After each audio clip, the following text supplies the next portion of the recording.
What's up, everybody, and welcome back to Blue Jays Today. It looks like the Toronto Blue Jays have just found their next breakout star. Just when you thought the Toronto Blue Jays starting rotation could not get any better, Bowden Francis decided to dominate in every single game he has ever pitched in. And I truly believe Bowden Francis has all of the tools to have a very dominant 2024 campaign. Before we get into how good Bowden Francis is and why he's deserving of a chance, please make sure to like, comment, and subscribe to Blue Jays Today if you enjoy Blue Jays news and content. It's undeniable that everything Bowden Francis has done up until this point has been very dominant. Last year, Bowden Francis came out of the bullpen in a long relief role, and he was very good in 36 1/3 innings pitched. He had an ERA of 1.73 and a whip under 1 at 0.826. And the reason for that success last year mainly came off of two pitches: his fastball and his curveball. The four-seam fastball had a batting average against last year of 197, and off the curveball, even better,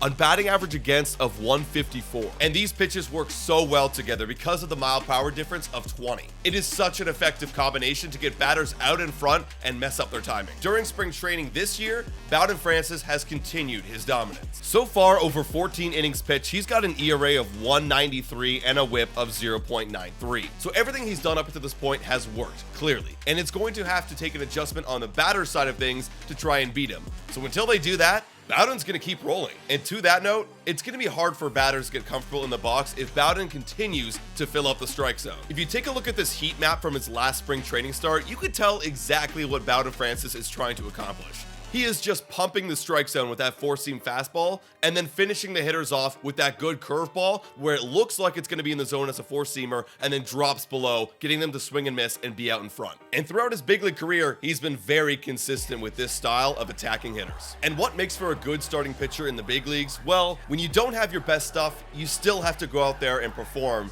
And we saw a good example of that in his last start. Time for a quick shout out to Betway. Betway is the best place to make all of your sports bets on all of your favorite teams. Betway is also in collaboration with iGaming Ontario. Must be 19 years older to participate. And guys, please bet responsibly. Now, back to the content. His fastball velocity was down by 1 mile per hour on average. This is most likely because he was having his longest outing of the spring, where he went 6 innings of only 1 earned run ball. But still, it goes to show that even if he doesn't have his best stuff, or if he's running out of gas, he could still put zeros up on the board. Now, of course, the big challenge for Bowden Francis this year is, can he last the whole season? He actually hasn't pitched over 130 innings since 2021. But with the injury to Alek Manoah, Bowden Francis gets his opportunity to start every 5th game for the Toronto Blue Jays. And this will be his opportunity to show what he can really do in a full season. But guys, you let me know in the comments down below, what do you think about Bowden Francis and what are your expectations for him in 2024? And as always, guys, go Jays go!